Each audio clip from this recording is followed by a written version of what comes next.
Assalamualaikum warahmatullahi wabarakatuh. Perkenalkan, nama saya Nur Fadia Ramadhani. Saya mahasiswi Universitas Islam Negeri Sultan Syarif Qasim Riau, Fakultas Ekonomi dan Ilmu Sosial, Prodi Manajemen. Di video kali ini saya akan membahas tentang sistem pemerintahan, tapi yang saya bahas duluan yaitu Undang-Undang Dasar 1945. Undang-Undang Dasar 1945 adalah konstitusi negara Indonesia yang merupakan hasil kesepakatan seluruh rakyat Indonesia.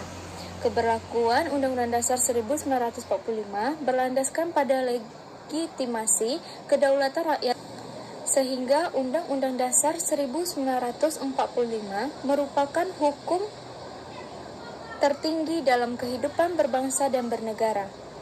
Oleh karena itu, hasil-hasil perubahan Undang-Undang Dasar 1945 berimplikasi terhadap seluruh lapangan kehidupan berbangsa dan bernegara. Undang-Undang 1945 memuat baik cita-cita, dasar-dasar, serta prinsip-prinsip penyelenggaraan negara. Cita-cita pembentukan negara kita kenal dengan istilah tujuan nasional yang tertuang dalam alinea keempat pembukaan Undang-Undang Dasar 1945, yaitu A. Melindungi segenap bangsa Indonesia dan seluruh tumpah darah Indonesia. Yang B. Memajukan kesejahteraan umum. Dan yang C. Mencerdaskan kehidupan bangsa. D. Ikut melaksanakan ketertiban dunia yang berdasarkan kemerdekaan, perdamaian abadi, dan keadilan sosial. Untuk mencapai cita-cita tersebut, Undang-Undang Dasar 1945 telah memberikan kerangka susunan kehidupan berbangsa dan bernegara. Norma-norma dalam Undang-Undang Dasar 1945 tidak hanya mengatur kehidupan politik, tetapi juga kehidupan ekonomi dan sosial. Salah satu materi penting dan selalu ada dalam konstitusi adalah pengaturan tentang lembaga negara. Hal itu dapat dimengerti karena kekuasaan negara pada akhirnya diterjemahkan ke dalam tugas dan wewenang lembaga negara. Tercapai tidaknya tujuan bernegara berujung pada bagaimana lembaga-lembaga negara tersebut melaksanakan tugas dan wewenang konstitusionalnya, serta hubungan antar lembaga negara. Pengertian lembaga negara. Untuk memahami pengertian lembaga atau organ negara secara lebih dalam, kita dapat mendekatinya dari pandangan Hans Kelsen mengenai The Concept of the State Organ dalam bukunya General Theory of Law and State. Menurut Kelsen, parlemen yang menetapkan undang-undang dan warga negara yang memilih para wakilnya melalui pemilihan umum sama-sama merupakan organ negara dalam arti luas. Demikian pula hakim yang mengadili dan menghukum penjahat dan terpidana yang menjalankan hukuman tersebut. Di lembaga pemasyarakatan adalah juga merupakan organ negara. Lembaga negara terkadang disebut dengan istilah lembaga pemerintahan. Lembaga pemerintahan non-departemen atau lembaga negara saja ada yang dibentuk dan diberi kekuasaan berdasarkan peraturan daerah, tentu lebih rendah lagi tingkatnya. Lembaga-lembaga negara menurut Undang-Undang Dasar 1945, jika dikaitkan dengan hal di atas, maka dapat dikemukakan bahwa dalam Undang-Undang Dasar 1945 terdapat tidak kurang dari 34 organ yang disebut keberadaannya dalam Undang-Undang Dasar 1945. Ke-30 organ atau lembaga tersebut adalah 1.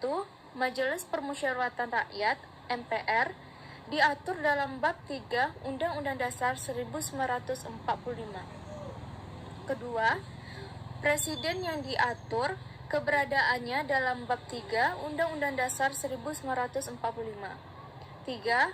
Wakil Presiden yang keberadaannya juga diatur dalam pasal 4, yaitu pada ayat 2 Undang-Undang Dasar 1945. Yang keempat, Menteri dan Kementerian Negara yang diatur yang diatur tersendiri dalam bab 5 Undang-Undang Dasar 1945. Yang kelima, Menteri Luar Negeri sebagai Menteri Triumvirat yang dimaksud oleh pasal 8 ayat 3 Undang-Undang Dasar 1945. Yang keenam, Menteri Dalam Negeri. Yang ketujuh, Negeri dan Menteri Pertahanan menurut pasal 8 ayat 3 Undang-Undang Dasar 1945. Yang kedelapan, Menteri Pertahanan yang bersama-sama dengan Menteri Luar Negeri. Dan yang kesembilan, Menteri Dalam Negeri ditentukan sebagai Menteri Triumvirat menurut pasal 8 ayat 3 Undang-Undang Dasar 1945. Yang ke-10, Dewan Pertimbangan Presiden yang diatur dalam pasal 16 bab 3 tentang kekuasaan pemerintahan negara. Yang ke-11, Duta seperti diatur dalam pasal 13 ayat 1 dan 2. 12, Konsul seperti yang diatur dalam pasal 13 ayat 1. 13, Pemerintahan daerah provinsi 30 sebagaimana dimaksud oleh pasal 18 ayat 2, 3, 5, 6 dan ayat 7 Undang-Undang Dasar 1945. Yang ke-14, Gubernur, Kepala Pemerintah Daerah seperti yang diatur dalam pasal 18 ayat 4 Undang-Undang Dasar 1945. Yang ke-15, Dewan Perwakilan Rakyat Daerah Provinsi seperti yang diatur dalam pasal 18 ayat 3 Undang-Undang Dasar 1945. Yang ke-16, Pemerintahan Daerah Kabupaten sebagaimana dimaksud oleh pasal 18 ayat 2, 3, 5, 6 dan ayat 7 Undang-Undang Dasar 1945. Dan badan-badan lain yang fungsinya terkait dengan kehakiman seperti kejaksaan diatur dalam undang-undang sebagaimana dimaksud oleh pasal 24 ayat 3 Undang-Undang Dasar 1945. Selanjutnya kita langsung bahas saja ke sistem pemerintahan. Sistem pemerintahan Indonesia. Sistem pemerintahan Indonesia menurut Undang-Undang Dasar 1945. Pembukaan Undang-Undang Dasar 1945 alinea keempat menyatakan bahwa kemerdekaan kebangsaan Indonesia itu disusun dalam suatu Undang-Undang Dasar Negara Indonesia yang terbentuk dalam suatu susunan Negara Republik Indonesia yang berkedaulatan rakyat berdasarkan pasal 1 ayat 1 Undang-Undang Dasar 1945. Negara Indonesia adalah negara kesatuan yang berbentuk Republik. Berdasarkan hal itu, dapat disimpulkan bahwa bentuk negara Indonesia adalah kesatuan, sedangkan bentuk pemerintahannya adalah republik. Pemerintahan adalah perbuatan pemerintah yang dilakukan oleh badan-badan legislatif, eksekutif, dan yudikatif di suatu negara dalam rangka mencapai tujuan penyelenggaraan negara. Dalam artian sempit, pemerintahan adalah perbuatan pemerintah yang dilakukan oleh badan eksekutif beserta jajarannya dalam rangka mencapai tujuan penyelenggaraan negara. Sistem pemerintahan diartikan sebagai suatu tatanan utuh yang terdiri atas berbagai komponen. Pemerintahan yang bekerja saling bergantungan dan memengaruhi dalam mencapai tujuan dan fungsi pemerintahan. Kekuasaan dalam suatu negara menurut Montesquieu diklarifikasikan menjadi tiga, yaitu kekuasaan eksekutif yang berarti kekuasaan menjalankan undang-undang atau kekuasaan menjalankan pemerintahan, kekuasaan legislatif yang berarti kekuasaan membentuk undang-undang, dan kekuasaan yudikatif yang berarti kekuasaan mengadili terhadap pelanggaran atas undang-undang. Komponen-komponen tersebut secara garis besar meliputi lembaga eksekutif, legislatif, dan yudikatif. Jadi, sistem pemerintahan negara menggambarkan adanya lembaga-lembaga negara, hubungan antar lembaga negara, dan bekerjanya lembaga negara dalam mencapai tujuan pemerintahan negara yang bersangkutan. Berikut hubungan antar lembaga negara pasca perubahan Undang-Undang Dasar 1945. Dalam sejarah Indonesia, sudah 4 kali pemerintahan Indonesia melakukan amandemen pada Undang-Undang Dasar 1945. Hal ini tentu saja dilakukan untuk menyesuaikan undang-undang dengan perkembangan zaman dan memperbaikinya sehingga dapat menjadi dasar hukum yang baik. Dari skema di belakang saya, bisa kita lihat susunan lembaga negara sebelum dan sesudah amandemen Undang-Undang Dasar 1945. 1. MPR. Sebelum amandemen. Sebelum dilakukan amandemen, MPR merupakan lembaga tertinggi negara sebagai pemegang dan pelaksana sepenuhnya kedaulatan rakyat. Wewenang membuat keputusan-keputusan yang tidak dapat dibatalkan oleh lembaga negara yang lainnya, termasuk penetapan garis-garis besar haluan negara yang pelaksanaannya ditugaskan kepada presiden atau mandataris, memberikan penjelasan yang bersifat penafsiran terhadap putusan-putusan majelis, menyelesaikan pemilihan, dan selanjutnya mengangkat presiden, wakil presiden.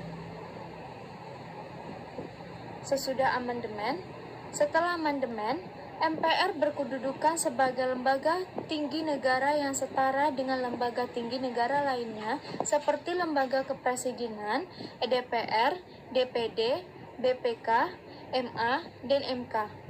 Wewenang menghilangkan supremasi menghilangkan kewenangannya menetapkan GBHN, menghilangkan kewenangannya mengangkat presiden karena presiden dipilih secara langsung melalui pemilu, tetap berwenang menetapkan dan mengubah undang-undang dasar, melantik presiden dan atau wakil presiden. Yang kedua, DPR. Sebelum amandemen, presiden tidak dapat membubarkan DPR yang anggotanya dipilih oleh rakyat melalui pemilihan umum secara berkala 5 tahun sekali. Meskipun demikian, presiden tidak bertanggung jawab kepada DPR. Wewenangnya: 1. Memberikan persetujuan atas RUU yang diusulkan presiden, memberikan persetujuan atau Perpu, memberikan persetujuan atas anggaran, dan meminta MPR untuk mengadakan sidang istimewa guna meminta pertanggungjawaban presiden. Sesudah amandemen. Setelah amandemen, kedudukan DPR diperkuat sebagai lembaga legislatif dan fungsi serta wewenangnya lebih diperjelas seperti adanya peran DPR dalam pemberhentian presiden, persetujuan DPR atas beberapa kebijakan presiden, dan lain sebagainya. Wewenang: 1. Membentuk undang-undang yang dibahas dengan presiden untuk mendapat persetujuan bersama. Yang kedua, membahas dan memberikan persetujuan peraturan pemerintah pengganti undang-undang. Yang ketiga, menerima dan membahas usulan RUU yang diajukan DPD yang berkaitan dengan bidang tertentu dan mengikut sertakannya dalam pembahasan. Yang ketiga, presiden. Sebelum amandemen, presiden selain memegang kekuasaan eksekutif atau executive power, juga memegang kekuasaan legislatif atau legislative power dan kekuasaan yudikatif atau judicative power. Presiden mempunyai hak prerogatif yang sangat besar. Tidak ada aturan mengenai batas periode seseorang dapat menjabat sebagai presiden, serta mekanisme pemberhentian presiden dalam masa jabatannya, sehingga presiden bisa menjabat seumur hidup. Wewenang: 1. Mengangkat dan memberhentikan anggota BPK. Kedua, menetapkan peraturan pemerintah pengganti undang-undang dalam kegentingan yang memaksa. Yang ketiga, menetapkan peraturan pemerintah. Pemilihan presiden dan wakil presiden diangkat dan diberhentikan oleh MPR. Setelah amandemen, kedudukan presiden sebagai kepala negara, kepala pemerintahan, dan berwenang membentuk undang-undang dengan persetujuan DPR. Masa jabatan presiden adalah 5 tahun dan dapat dipilih kembali selama 1 periode. Wewenang: 1. Memegang kekuasaan pemerintahan menurut undang-undang. 2. Presiden tidak lagi mengangkat BPK tetapi diangkat oleh DPR dengan memperhatikan DPD, lalu diresmikan oleh Presiden.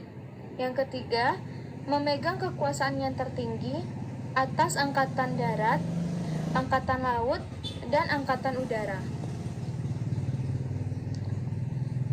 Pemilihan calon presiden dan wakil presiden diusulkan oleh partai politik atau gabungan partai politik peserta pemilu sebelumnya.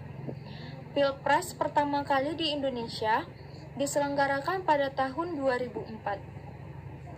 Yang keempat, Mahkamah Konstitusi sebelum amandemen. Mahkamah Konstitusi berdiri setelah amandemen. Setelah amandemen, wewenang. Berwenang mengadili pada tingkat pertama dan terakhir yang putusannya bersifat final untuk menguji undang-undang terhadap undang-undang dasar, memutus sengketa kewenangan lembaga negara yang kewenangannya diberikan oleh Undang-Undang Dasar 1945. Memutus pembubaran partai politik dan memutus perselisihan tentang hasil pemilu. Wajib memberi putusan atas pendapat Dewan Perwakilan Rakyat mengenai dengan pelanggaran oleh Presiden dan atau Wakil Presiden menurut Undang-Undang Dasar 1945. Ketua Mahkamah Konstitusi dipilih dari dan oleh Hakim Konstitusi untuk masa jabatan 3 tahun. Hakim Konstitusi. Mahkamah Konstitusi mempunyai 9 hakim konstitusi yang ditetapkan oleh Presiden. Hakim konstitusi diajukan masing-masing 3 orang oleh Mahkamah Agung, 3 orang oleh Dewan Perwakilan Rakyat, dan 3 orang oleh Presiden. Masa jabatan hakim konstitusi adalah 5 tahun dan dapat dipilih kembali untuk 1 kali masa jabatan berikutnya. 5. Mahkamah Agung sebelum amandemen. Kedudukan Mahkamah Agung, kekuasaan kehakiman menurut Undang-Undang 1945 sebelum amandemen dilakukan oleh Mahkamah Agung dan lain-lain badan kehakiman. Pasal 24 ayat 1, kekuasaan kehakiman hanya terdiri atas badan-badan pengadilan yang berpuncak pada Mahkamah Agung. Wewenang. Sebelum adanya amandemen, Mahkamah Agung berwenang dalam kekuasaan kehakiman secara utuh karena lembaga ini merupakan lembaga kehakiman satu-satunya di Indonesia pada saat itu. Setelah amandemen, kedudukan MA merupakan lembaga negara yang memegang kekuasaan kehakiman. Di samping itu, sebuah Mahkamah Konstitusi di Indonesia, Pasal 24 ayat 2 Undang-Undang Dasar 1945 hasil amandemen, dalam melaksanakan kekuasaan kehakiman, MA membawahi beberapa macam lingkungan peradilan, yaitu peradilan umum, peradilan agama, peradilan militer, dan peradilan tata usaha negara. Timbangan dalam hal Presiden memberi gerasi dan rehabilitasi. 6. BPK sebelum amandemen. Untuk memeriksa tanggung jawab tentang keuangan negara, diadakan suatu badan pemeriksaan keuangan yang peraturannya ditetapkan dengan undang-undang. Hasil pemeriksaan itu diberitahukan kepada Dewan Perwakilan Rakyat. Sesudah amandemen, hasil pemeriksaan keuangan negara diserahkan kepada Dewan Perwakilan Rakyat, Dewan Perwakilan Daerah, dan Dewan Perwakilan Rakyat Daerah. Sesuai dengan kewenangannya, hasil pemeriksaan tersebut ditindaklanjuti oleh lembaga perwakilan dan atau badan sesuai dengan undang-undang. Undang-Undang Dasar 1945. Sekian video penjelasan dari saya. Mohon maaf bila ada salah kata. Wassalamualaikum warahmatullahi wabarakatuh.